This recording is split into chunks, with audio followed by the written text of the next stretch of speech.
자, 특검의 대통령 대면 조사 일정이 외부로 알려진 것과 관련해서 박 대통령 측의 반응이 예사롭지 않습니다. 일각에서는 박 대통령이 특검의 대면 조사를 거부하는 거 아니냐 이런 시각도 나오고 있는데요. 네, 오늘 박 대통령 대면 조사를 둘러싼 쟁점들을 두 분의 전문가 모시고 짚어보겠습니다. 네. 장성호 건국대 교수, 최진 세한대 부총장 나오셨습니다. 어서 오십시오. 어서 오십시오. 네, 안녕하세요. 네.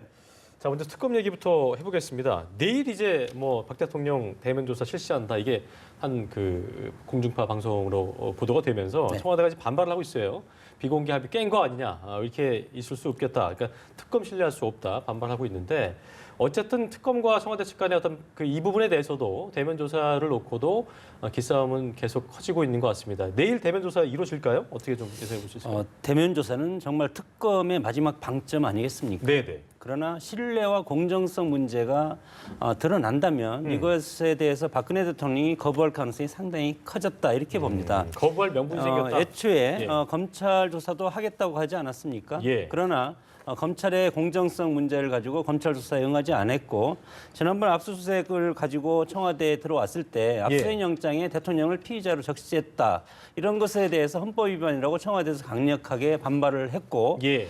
그럼에도 불구하고 이번 특검에 대한 대면 조사는 지난번 인터넷 언론과의 매체에서 하겠다고 이렇게 했기 때문에 그렇죠. 지금 잘 진행이 됐었는데 근데 특검에서 이것을 누출했던지 아니면 특검은 일단 사실 무근이라 예, 입장을 밝혔습니다. 예. 세상에 어떤 그 진상 의혹이라든가 이것이 사실로 밝혀지니 거의 없기 때문에 네. 지금 음모론이 서로 지금 횡행하고 있는 이런 시점에서 그렇습니다. 상당히 불확실한 것이 상당히 많지 않습니까? 이런 상황에서 저도 개인적으로는 대면 조사를 하고 어차피 이것이 진도가 나가야 되지 않겠습니까?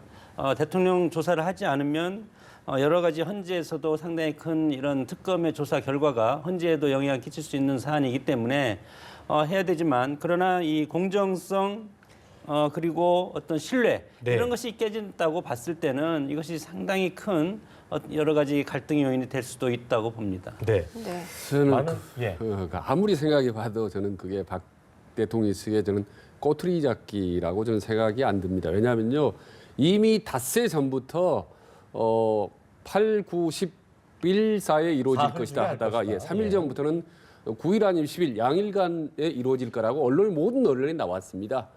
그런데 그게 9일로 날짜가 확정됐다는 보도가 나왔다고 해서 이게 신뢰가 깨졌다라고 하는 건 정말 말이 안 되는 거고요. 그리고 설령 그게 9일로 알려진 게 뭐가 문제입니까? 장소도 거의 청와대 경내로 지금 합의가 거의 다 돼 있는 걸로 알려져 있거든요. 예. 그리고 방식도 비공정식으로 말하자면 청와대 쪽이 원하는 모든 방식을 거의 다 들어주고 있는 쪽으로 갑니다. 왜냐하면 특검 쪽에서는 반드시 어떤 형태로든지 대면 조사를 해야 되기 때문에 다 요구 조건을 들어준 거거든요. 예. 근데 그 날짜 하나가 딱 공개됐다는 걸로 그걸 물고 늘어지면서 이 전체 대면 조사 전반적인 부분에 대해서 재검토한다는 쪽으로 나온다는 거는 야 이건 좀 너무 심하다, 너무 비협조적이고 너무 지연적전을 노골적으로 쓰는 게 아니냐라는 그런 생각을 갖게 합니다. 네, 예. 일단 양측이 의견 갈리셨는데 일단 사실이 어떤 것이고는 알 수 없겠지만 일단 내일 박 대통령의 그 대면 조사가 이루어질지는 저희가 좀 지켜봐야 되는 부분인 것 같습니다. 네, 이런 가운데 특검에서는 압수수색을 재추진할 수 있는 가능성이 나오고도 있는데 네. 그 압수수색을 재추진할 가능성에 대해서는 어떻게 보고 계십니까? 일단 이미 제출은 싫다. 네. 청와대 측에서 이미 제출하겠다. 조건적으로. 그러니까 이렇게 조건을 내걸었기 때문에 근데 이것도 부딪히는 것 같습니다. 예. 특검의 전략이 있는 건지 저는 참 상당히 그것이 의심스럽습니다. 특검에서 애초에 청와대 압수수색은 물리적으로 불가능하다. 청와대에서 거부하면 불가능하다. 이렇게 대변인을 통해서 언론 브리핑을 했지 않았습니까? 그러면 또 이것을 그러면 압수수색을 하겠다고 하면 청와대에서 받아주겠습니까?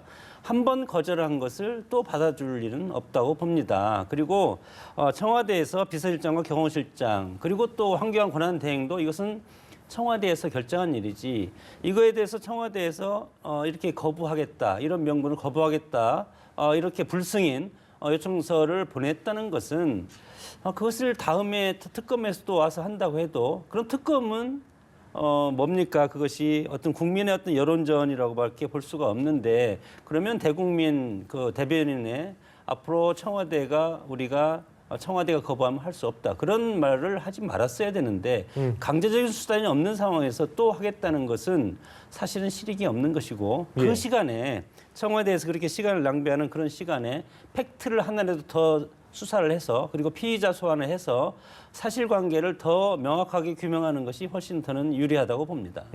안 되는 거를 좀 무리스럽게 하고 있다는 입장이신 것 같은데 어떻게 저는요, 보세요? 그러니까 청와대 경리 압수수색을 다시 추진해야 되느냐 말아야 되느냐가 문제가 아니라 청와대 압수수색을 하는 게 옳은가 그른가를 먼저 판단을 해야 된다고 보거든요. 근데 이 부분은 아마도 국민 누구나 공감하는 부분일 겁니다. 많은 범죄 행위나 의혹적인 행위가 청와대 안에서 지금 이루어진 거 아니겠습니까? 그럼 그 안을 들여다보고 조사해야 된다는 건 너무나 당연한 거죠. 그러나 그 가장 중요한 절차가 이제 저지당했기 때문에 한 번 더 추진한다는 것, 이건 뭐 당연한 거죠. 설령 그거는 가능성 희박하다 하더라도 그건 재추진이 저는 가능성이 있다. 다만 실현 가능성은 저는 희박하다고 보죠. 이미 방금 말씀하셨다시피 총리 대행이 불가 입장을 명확하게 밝혔기 때문에 네. 어렵다. 그러나 이런 부분 또다시 재추진하고 부결됐다는 부분들은 국민들이 똑똑히 좀 볼 필요가 있다고 봅니다. 네. 네. 자 그리고 현재로서 뭐 불통해 보이긴 어떤 뭐 가능할지 안 가능한지 않을지 모르겠습니다. 일단 박 대통령의 대면 조사가 내일 이루어지게 된다면 박 대통령 측의 뭐 특검 수사 전반에 대해서 좀 항변할 가능성도 좀 점쳐지고 있는 상황인데요. 특검과 박 대통령이 대면 조사하게 된다면 어떤 얘기가 좀 오갈 것이고 어떤 시나리오를 좀 예상해 볼 수 있을까요? 대통령이 할 말이 이미 다 나와 있다고 봅니다. 1차 대국민 담화했지 않습니까? 물론 그전에 대국민 사과됐지만 사과 부분 그리고 대국민 담화 그리고 인터넷 매체와의 대담 예. 그리고 기자 1월 1일 날 기자 간담회 예. 이런 네 가지에서 이미 대통령의 상황 인식과 답변할 내용이 다 나와 있다고 봅니다. 예. 구체성이 없지 않습니까? 포괄적으로 국정의 최고 책임자로서 문화융성이라든가 이런 것들을 우리가 기업체의 어떤 자발적인 모금으로 해서 이것을 활성화시켜야 되지 않겠냐. 그런 포괄적인 구체성이 떨어지는 겁니다. 그런 구체성을 밝히는 것은 특검에서 밝혀야 되는데 네. 특검에서도 지금 세월호 7시간 문제도 못 밝히고 있지 않습니까? 예. 이런 것들이 참 이 퍼즐 조합 맞추기가 상당히 어려운 것이 헌재 심판을 앞두고 있기 때문이라고 봅니다. 대통령은 특검 조사가 중요한 것이 아니고 헌재의 판결이 상당히 중요하기 때문에 형사상 소추가 지금 되지 않지만 대통령을 퇴임하고 나면 이것이 다시 재조사될 가능성이 상당히 많지 않습니까? 그러나 그것은 그때의 일이라고 생각을 할 겁니다.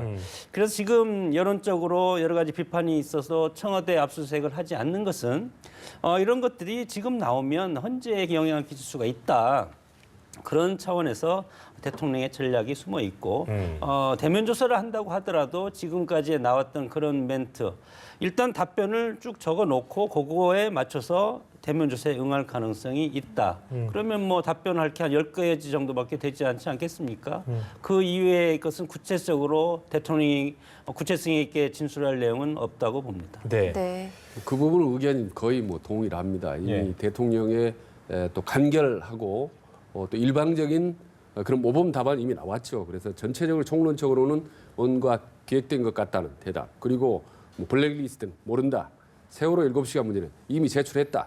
K비리재단 뭐 강제도 손 그 문제 이런 부분 정책적 판단이었고 사익은 없었다. 아주 간단한 거죠.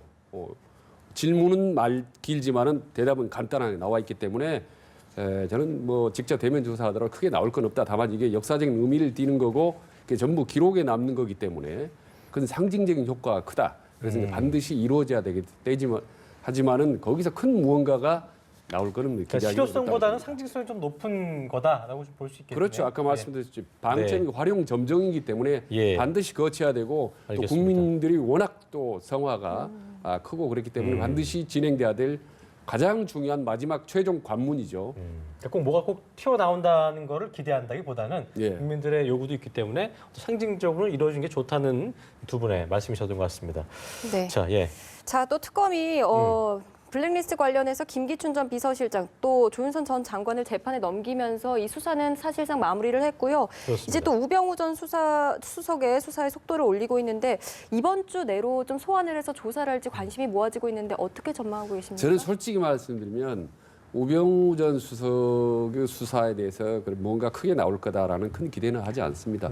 우선 개인 비리로 들어가고 있는 것이 아들 군대 시절에 운전병 특혜 논란하고 또는 가족회사에서 돈 횡령해서 미술품을 샀다라는 이 두 가지 부분인데 사실 이 두 건은 그렇게 큰 건은 아닙니다.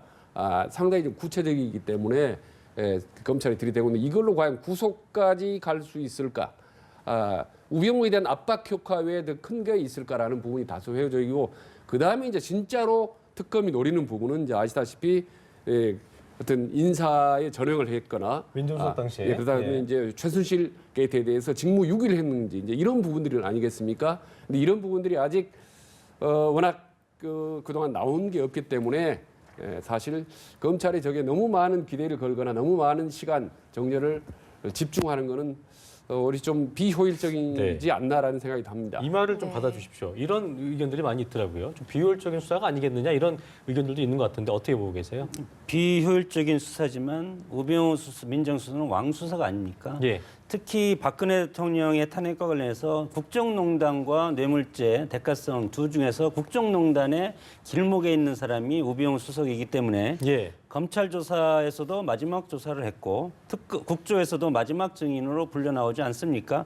그리고 이번 특검도 마지막에 우병우 수석을 노리고 있는 것 같은데 그러나 구체적으로 혐의가 드러난 것은 저는 없다고 봅니다. 다만 가족회사 정강에 대한 그 횡령 부분, 사업 4,160만 원 상당의 서화를 보유한 부분 이것을 횡령으로 보는 것 같고 그리고 또 문체부 인사의 오명 좌천 인사 이것은 직권남용 아니겠습니까? 그리고 아들 특혜, 아들 병역 특혜에 대해서 이것은 이제 업무방해 이 세 가지 측면에서 하는데 네. 사실은 이것은 우병우 개인적인 차원에서 하는 거고 문체부 인사는 뭐 이거에 이제 직권남용 혐의가 있는데 이것도 마찬가지로 인사 검증의 책임자로서 할 수 있는 말이라고 그러나 오명에 좌천하라는 그런 구체적인 말은 하지 않았다 이렇게 틀림없이 얘기하면 이것이 대통령의 어떤 국정농단 부분에서는 특별하게 연계된 것은 찾아낼 수 없다고 보기 때문에 네. 그렇게 큰 특검으로서는 실익은 없다고 봅니다. 네. 그렇죠. 그러니까 실력이 없는데 거기까지 많은 집중할 필요가 있는데 시간이 없어요 지금. 2월 28일이면 사실상 끝납니다. 네. 차라리 그리고 이제 보통 이제 수사를 밑에서부터 위 중심으로 이렇게 올라가는 시점인데 그런 상황이 이제 그런 과정이 있는데 박 대통령 대면 조사 이후에 우병우 수석 한다는 게 또 그것도 좀 이제 성의치 않다는 얘기도 있는 그렇죠. 것 같아요. 지금 시점은 2월 28일 끝나기 때문에 선택과 집중을 해야 될 때입니다. 그래서 우병우 수사에 집중하는 것보다는 오히려 이미 충분히 나와 있는 안종범 수석이라든지 그다음에 정호성 녹음 파일 그리고 최순실 태블릿 PC 여기에 집중을 하고 그리고 지금까지 정말 중요한 핵심인데도 아직까지 오리무진 사람이 있지 않습니까? 이재만 전 정무비서관이나 안봉근 전 비서관 이런 사람들을 한 번이라도 더 불러서 제대로 수사하는 것이 훨씬 더 효율적이라고 생각을 합니다. 확실한 거에 대한 더 확인 사살이 필요하다 뭐 이런 얘기신 거죠? 그렇습니다. 지금은 시기적으로나. 자, 그리고 좀 다른 얘기를 해보겠습니다. 새누리당 조금 전에 제가 그 뉴스로도 전해드렸었는데요. 새누리당 이명진 비대위원장이 당 윤리위에서 결정한 대로 박 대통령에 대한 뭐 징계하지 않겠다. 이게 당의 방침이고 이런 입장 변함이 없다고 했는데 일단 어제 저희가 보도한 바에 따르면 박 대통령 자진 탈당을 요구하는 것으로 알려지고 있는데 탈당 건의 외엔 일단 어떤 액션도 취하지 않은 상황이기 때문에 강제 탈당은 아니라는 거다. 이런 거에 무게감이 실리고 있는데요. 이 부분은 제가 어떻게 해석을 좀 해야 될까요? 뭐 자진 탈당을 요구할 수는 없다고 봅니다. 징계를 하지 않는데 다만 이 탈당의 건은 저는 정치적인 고도의 정치적인 수단이라고 봅니다. 어떤 수단일까요? 예. 나중에 대선 국면이 접어들었을 때 마지막에 대통령을 밟고 가는 것이죠. 보수당이 승리하기 위해서는 마지막에 대통령을 밟고 갈 수밖에 어떤 없습니다. 명분을 남겨놓는 건가요, 그걸요? 그렇게 볼 수 있는 건가요? 네, 그렇죠. 예. 이것은 이제는 내가 새누리당을 떠나면서 보수의 어떤 적자를 다른 사람한테 넘겨준다는 그런 상징적인 제스처고, 예. 그리고 지금 탄핵 국면에서 최순실 국정농단의 일정 부분 개입했다는 거 아니겠습니까? 예. 탄핵이 인용될 경우에는 상황이 다르고 탄핵이 기각될 경우에는 기각된다고 하더라도 대통령은 탈당이 훨씬 더 빨리 올 가능성이 있다. 다만 대통령이 탈당할 경우에는 나중에 대통령 퇴임 후에 이것이 형사소추될 가능성이 있지 않습니까? 이런 경우에 사면권과 연계가 돼 있습니다. 그래서 과거에 노태우 대통령이 거국 중립 내각을 명분해서 대통령 당적 이탈해서 대통령이 탈당을 했는데 그때와 지금은 차원이 다른다고 봅니다. 대통령은 형사소추를 앞두고 있기 때문에 만약 대통령이 정당의 어떤 그늘을 벗어나서 탈당할 경우에 나중에 정치적인 백그라운드가 없지 않습니까? 그렇게 될 경우에 정치권이 아니고 사법당국과 혈혈단신 혼자 싸워야 되는 그런 부담에 부닥칠 가능성이 상당히 크다. 그래서 이것을 과연 새누리당한테 나를 밟고 가라는 그런 정치적인 선택을 할 것인지 아니면 운명공동체로 같이 가면서 새누리당을 어떤 자신의 집권 기간의 어떤 그 보호막으로 삼을 건지는 시간을 두고 지켜봐야 할 것 같습니다. 예, 그 지도부가 좀 엇갈리는 엇박자를 타고 있는 것 같다는 느낌 드는 게 이제 방금 전에 말씀드린 대로 인 비대위원장은 지도부가 대통령한테 탈당 권유한 적이 없다. 근데 지난달에 이제 정우택 원내대표가 당 지도부 차원에서 청와대에 공식 전달을 했다고 했거든요. 그러니까 탈당을 놓고 보여준 이 엇박자는 어떻게 저희가 해석을 해야 돼요? 저는 혼란이 그 오고 있는 정치권에서 건가요? 흔히 볼 수 있는 역할 분담이라고 봅니다. 치고 빠지기죠. 원내대표는 시사를 하고 대표는 부인하고 이거 흔히 볼 수 있는 겁니다. 그래야 빠져나갈 어떤 명분이 생기기 때문에 실질적으로는 이미 바른정당이 나가기 전부터 새누리당에서는 대통령 탈당을 권유를 했었습니다. 네. 근데 저는 여기서 대통령 탈당을 문제를 가지고 이렇게 막 치열하게 공방이 생기고 언론이 크게 보도하는 것 자체를 예. 이해를 못 하겠어요. 지금 대한민국에서 임기 말 대통령이 탈당은 지금 거의 법칙이 아닙니까? 예. 지금 노태우 대통령, YSDJ 노무현 대통령이 별로 좋지 않은 일로 탈당을 했지만 탈당을 하고 보니 사실 대통령한테 크게 타격되는 건 별로 없습니다. 오히려 홀가분해요. 예. 그리고 당은 오히려 이미지 쇄신할 수 있는 기회를 주기 때문에 그게 나쁜 게 아닙니다. 거기에 대해 대통령이 크게 두려움을 가질 필요는 없고 오히려 스스로 던져버리는 것, 자진 탈당을 하는 것이 훨씬 더 본인이나 대통령 본인이나 당을 위해서는 낫습니다. 네. 그리고 과거에 보면 청와대의 속성이 말이죠. 참모 수석들이 비서들이 저희들도 근무할 때 보면은 네. 어떤 논란이나 의혹이 생기면 그게 밝혀지든 말든 간에 사표를 던지건 나옵니다. 그게 대통령에 대한 부담을 덜어주기 위해서 그런 거죠. 그러니까 대통령도 이미 너무나 많은 의혹들이 불거져 있기 때문에 이 정도 선에서 던져버리는 것이 본인이 탈당을 해버리는 것이 본인이나 당에는 훨씬 실보다는 더 득이 더 많다. 근데 저걸 뭐하러 집착하고 말이죠. 당의 기대에서 무엇을 얻을 건지 얻으려고 하는 건지 그런 부분이 저는 상당히 좀 의심이 들고 이해하기가 좀 어려운 거죠. 네. 근데 박근혜 대통령은 새누리당한테 기대거나 얻을 수 무엇을 뭐 기대서 얻겠다는 생각은 없는 것 같습니다. 다만 탄핵이 끝난 다음에 선택을 할 것이다. 이런 취지로 저는 생각이 됩니다. 탄핵이 인용되든 탄핵이 기각되든 가부간에 그 결과가 나오면 바로 탈당을 할 가능성이 상당히 크다. 그것은 무엇이냐면 탄핵이 인용되면 60일 이내에 대선이 치러지지 않습니까? 네. 그런 경우에도 대통령이 집권 새누리당에 부담을 주지 않게 해서 탈당을 해야 될 것이고 탄핵이 되면 본인이 어떻게 보면 이것이 국정농단에 개입이 했다는 것을 판단하는 거 아니겠습니까?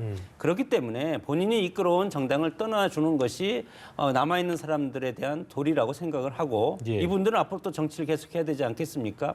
그리고 탄핵이 기각된 경우에도 마찬가지로 부덕의 소치로 이제 집권당을 내가 떠나서 나는 이 전국을 잘 컨트롤하면서 마지막 내 임기를 마치겠다 이런 명분으로 해서 어차피 탄핵이 선고가 난 다음에 대통령 탈당은 이루어지리라고 봅니다. 네. 네. 이렇게 박 대통령의 탈당에 대해서 엇박자가 나는 상황에서 지금 새누리당 당명 개정이 진행이 되고 있습니다. 예. 어떻게 보면 박근혜 지우기로도 볼 수 있는데 이 부분은 어떻게 좀 해석을 해야 되겠습니까? 그러니까 모든 정권에서 그랬었습니다. 항상 임기 말에 더구나 대선을 앞둔 상태에서는 일종의 차별화 전략이 이루어지죠. 네. 그렇게 해야 다음 정권을 다시 재창출하는데 이제 유리하기 때문에 그거는 대통령 스스로 항상 인정을 했습니다. 심지어 어떤 대통령이 공개적으로 나를 밟고 가라라고 얘기를 했거든요.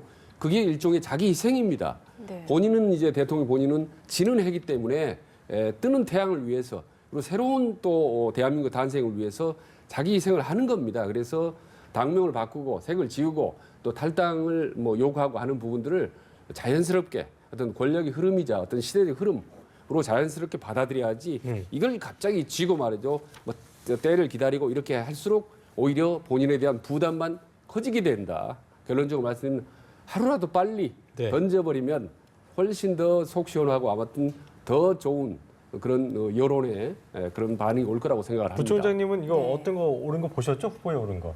자유한국당, 뭐 보수의 힘, 네. 행복한국당, 국민제일당. 예. 어떤 게 제일 나은 것 같으세요? 그래서 우선 보수라는 말을 당에 넣는다는 것이 좀 상당히 의원의 바른정당 그 논의하다 아니지 않습니까? 네. 네. 근데 보수라는 게 희한한 게요. 사실 좋은 거고 저도 사실 보수적 길이 있는데 막상 보수를 딱 그 명기를 하면은 뭔가 좀 프레임에 갇히게 되나요? 올드한 그렇죠. 오래된 느낌이 들고 방금 말씀한 대로 프레임이 딱 갇히는 특징이 있지 않습니까? 예. 그런데 아마도 지금 새누리당 입장에서는 워낙 지금 어렵고 궁지에 몰린 마지막 입장에서는 보수 진영이라도 똘똘 뭉치자라는 점에서 궁여지책으로 오히려 그냥 보수라는 말을 전면에 내세워 버린 게 아닌가라는 예. 네. 그런 생각이 좀 듭니다. 장 교수님은 어떻게 생각하세요? 저는 자유한국당이 되리라고 봅니다. 뭐 그렇습니다. 보수의 힘은 근거는 어떤 겁니까? 민주주의는 두 축으로 이루어지고 있는데 자유와 평등의 가치 아니겠습니까? 네. 자유를 기초로 하는 것이 보수라고 생각이 들고 자유 경쟁 그리고 뭐 글로벌 경쟁에서 이기고 그리고 그 일자리 창출이라든가 이런 것은 이제 보수적인 가치라고 볼 수가 있는데 네. 평등이라는 것은 분배라는 측면이 강한 거기 때문에 진보적인 가치가 상당히 강합니다. 그래서 제가 초등학교 사회책을 집필진으로 제가 들어가서 만들어 봤는데 자유민주주의 체제라는 것을 야당에서 상당히 거부합니다. 자유라는 가치를 거부하기 때문에 지금은 민주주의라는 체제 이렇게 해서 민주주의라고만 하는데 자유라는 가치는 보수적인 가치다. 그래서 자유, 그다음에 이제 한국이라는 거죠. 대한민국의 보수적인 정당. 그래서 자유한국당 하면은 지금의 어떤 대한민국의 보수 정당의 가치를 다 수렴할 수 있는 그런 이름이기 때문에 아주 좋은 그러니까 일각에서는 간판만 바꾼다고 다 바뀌는 거냐, 속까지 바뀌어야지 이런 비판도 있거든요. 그러니까 당명을 바꾸면서 어떤 부분을 좀 선행해야 된다고 보고 계세요? 대한민국에서 이 두 정치 구조를 좌우하는 것은 지역 패권과 이념 패권입니다. 네네. 남북 분단에서는 이데올로기에 대한 보수와 진보 다른 것은 아닙니다. 그러나 다 보수 정당이라고 봅니다. 저는. 그리고 또 지역 패권 구도가 있지 않습니까? 그렇기 때문에 해방 이후 대한민국의 정당이 150개 정도가 생성됐다가 소멸됐다 입니다.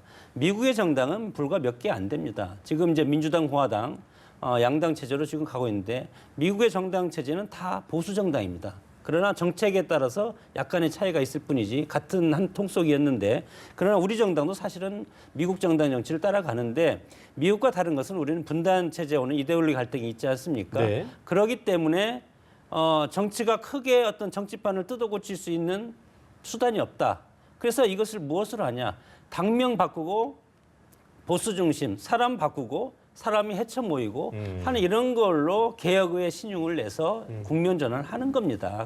그래서 한국의 정치가 어떻게 보면은 후진국 정치를 답습한다고 비판을 받는 것이고 사실은 정당 이름이 하나로 가면 끝까지 가면 되지 않겠습니까? 미국처럼 공화당, 민주당 이렇게 가면 국민들도 정책적 아젠다가 충분해서 정책 중심으로 가는데 예. 대한민국의 정책은 거의 비슷하다. 복지도 지금 새누리당과 민주당이 거의 공유하고 있지 않습니까? 예. 이런 상황에서 정당의 이름 바꾸는 것은 하나의 한국 정치의 패턴이라고 봅니다. 알겠습니다. 네. 근데 당명 이름 나왔습니다. 사실 자유한국당 괜찮은 것 같습니다. 네. 워낙 요즘 다 다른 당명을 썼기 때문에 아주 선정하기 어려웠을 텐데 괜찮은 것 같고 다만 이렇게 약칭을 뭘로 쓰는 건지 좀 궁금합니다. 자유당으로 쓸지 한국당으로 쓸지 네. 그건 좀 궁금한데 아까 이제 임명진 위원장의 2차 쇄신이 어떨지 상당히 저희도 개인적으로 궁금합니다. 이제 그렇죠. 서청원이나 최경환 또 이정현 이런 분들이 선을 확 그을 아주 건지. 친박이 이제 예. 사라졌지 않습니까? 그럼 네. 뭔가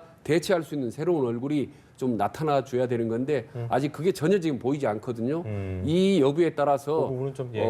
뭔가 좀 앞으로 쇄신할 수 있거나 네. 아니면 아주 어려워지거나 둘 중에 하나로 당명의 판단을 형성 이후에 제가 지켜봐야 될 부분인 것 같습니다. 예. 네. 자, 더불어민주당에서는요, 민주당 내에서 유일한 TK 의원이었던 김부겸 후보가 대권 불출마 선언을 했습니다. 그렇습니다. 이제 민주당은 3파전으로 경선이 치러지게 될 텐데 어떻게 좀 보십니까? 뭐 대세론을 저는 꺾을 수는 없다고 봅니다. 다만 민주당 경선이 흥행을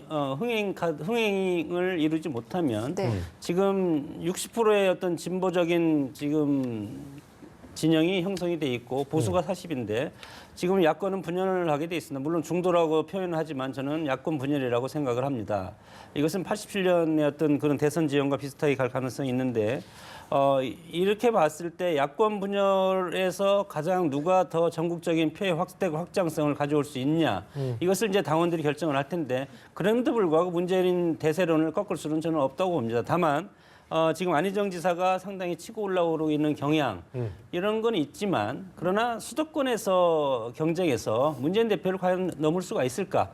호남은 부차적이라고 봅니다. 현재 선거에서는. 왜냐하면 호남은 이미 안철수의 국민의당에 일정 부분 잠식을 당하고 있기 때문에 호남에서 누가 1등을 하냐 그거랑은 큰 의미가 없다는 큰 거 의미가 보시는 저는 겁니까? 없다고 봅니다. 이번 대선에서는. 예. 저는- 호남에서 1등은 큰 의미가 없다. 이것을 동의하십니까? 예, 그런데 이게 너무 중요하기 때문에 한 예. 말씀드리겠는데 이번 김부겸의 도중하차는 저는 최순실의 가장 큰 피해자라고 생각을 합니다. 네. 왜냐하면 이 최순실 게이트가 나타나지 않았다, 발생하지 않았다 할 경우는 박근혜 대통령이 여전히 맹주였을 거고 예. 그 밑에서 뭐 최경환, 그 다음에 누구 있습니까? 김문수가 어떤 친박의 어떤 대권 주자로 거론돼서 거기다 유승민, 김부겸 이렇게 네 명이 아마 TK 목장 결투를 했을 겁니다.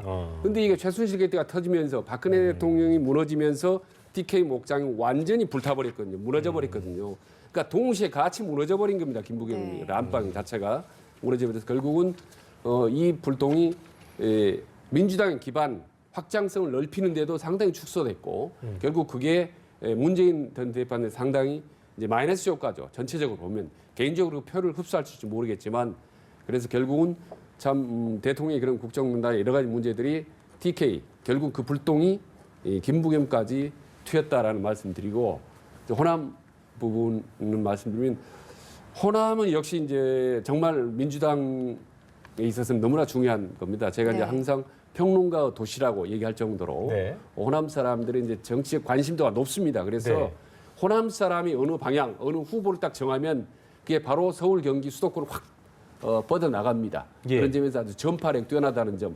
그리고 대구나 부산이나 이런 여러 가지 민주당의 어떤 지지 기반 보면요, 호남 사람들이 많습니다. 타지에 예. 있는 그런 점에서 호남의 향배 더욱 후보 중요할 특정죠. 걸 그건 뭐 것이다. 거의 결정적인 방향타를 하죠. 옛날에 노무현 대통령도 결국 대통령이 될 수 있던 것이 네.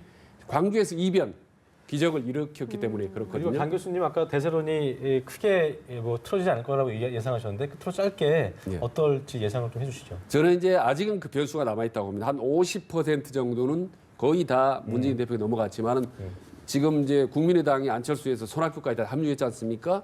그래서 호남 공략에 본격적으로 나설 겁니다. 그래서 네. 아마 이번 주부터 호남에 대한 대회전이 모든 후보들 알겠습니다. 내려가면서 아마 전국적으로 가장 뜨겁게 불타오를 것 같습니다. 네. 네. 오늘 말씀 여기까지 듣겠습니다. 네, 두 분 고맙습니다. 고맙습니다. 네.